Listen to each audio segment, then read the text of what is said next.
నా ప్రజలెవరూ ఇబ్బంది పడొద్దు. ఒక్క పాలేరు నియోజకవర్గమే కాదు, ఉమ్మడి ఖమ్మం జిల్లానే కాదు, తెలంగాణ రాష్ట్రంలో మంచినీటి కోసం ఇబ్బంది పడొద్దు.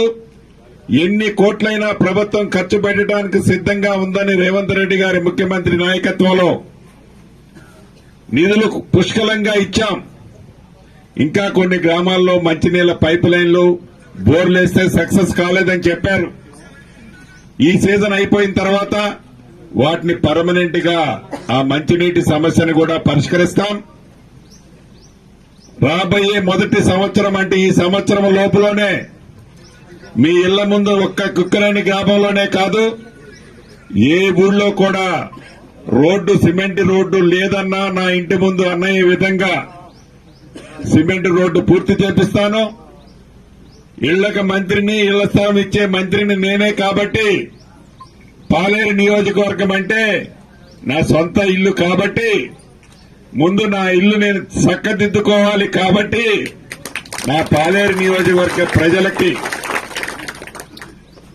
అర్హులైన వాళ్ళందరికీ 100కి 100% ఈ కోడ్ 8వ తారీఖుతో అయిపోతుంది.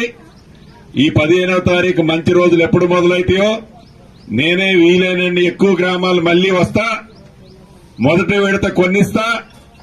3 సంవత్సరాలలో, రాబోయే 3 సంవత్సరాలలో ఇట్లనే ఏదన్నా చెట్టు కింద కూర్చొని ఒక చిన్న మీటింగ్ పెట్టుకుంటే, అక్క ఇక్కడ ఎవరికన్నా ఇల్లు కావాలన్నా మీకు వచ్చినాయా లేదనంటే మా అందరికీ వచ్చినాయి అన్న అనే విధంగా మీరందరూ అనే విధంగా ఇవ్వటం జరుగుతుందని కూడా చెప్తున్నా.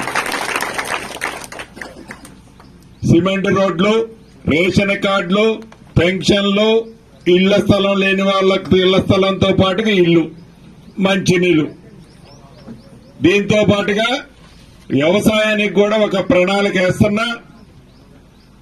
నాగార్జున సాగర్ లోకి నీళ్లు రాకపోయినా ఈ పాలేరు ప్రాంతంలో పాలేరు రిజర్వాయర్ కు నీళ్లు సీతారామ టైం పట్టేటట్టుంది.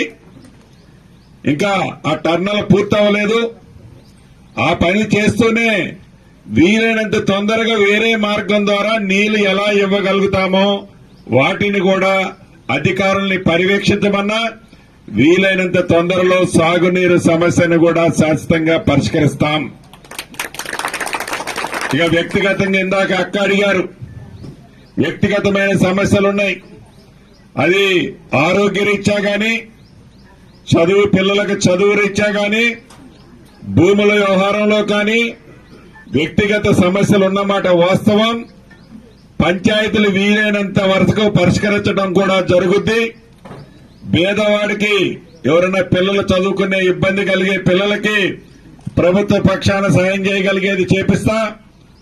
సాయం చేయలేని వాళ్ళకి వ్యక్తిగతంగా నేను చేయగలిగిందంటే అది కూడా చేస్తా. దాంతో పాటు వైద్యం విషయంలో కూడా ప్రభుత్వ పక్షాన మంచి వైద్యం చేపిస్తా. ప్రభుత్వ పక్షాన ఇబ్బంది కలిగితే వ్యక్తిగతంగా కూడా తప్పకుండా ఆ పేషెంట్ ని కాపాడుకునే దాంట్లో మీ అందరి ఇళ్లలో పెద్ద కొడుకుగా నన్ను ఎట్లయితే గుండెల్లో పెట్టుకొని చూశారో,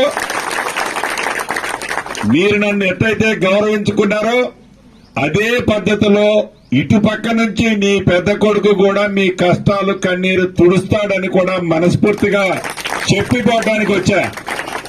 ఆనాడు ఓట్లు అడగడానికి వచ్చా. ఇప్పుడు నాకు ఓట్లేమీ లేవు. ఎందుకు వచ్చానంటే కృతజ్ఞత మీకు చెప్పాలి.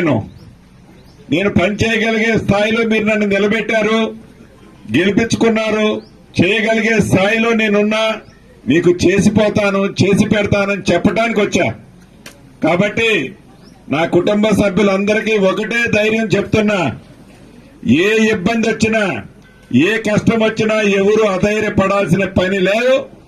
ఏ రకమైన పనినైనా చేయగలిగే స్థాయిలో నీ పెద్ద కొడుకు ఉన్నాడు. కాబట్టి ధైర్యంగా మీరందరూ ఉండాలని మనస్ఫూర్తిగా కోరుకుంటూ, ఈ కోడ్ అయిన తర్వాత అధికారులందరూ మీరు ఇచ్చిన అప్లికేషన్ల ప్రతి దానికి వచ్చి చర్చిస్తారు, పరిష్కరిస్తారు. ఏదో తూపీ మైపీ అని మాటలు చెప్తే నమ్మేవాడిని కాదు. తప్పకుండా ప్రతి సమస్యని పరిష్కరించే బాధ్యత నేనే తీసుకుంటానని తెలుపుతూ, మీ అభిమానానికి, మీరు పడ్డ కష్టానికి తప్పకుండా ఆ ప్రతిఫలం మీకు ఇస్తానని తెలుపుతూ మీ అందరి దగ్గర సెలవు తీసుకుంటున్నాను.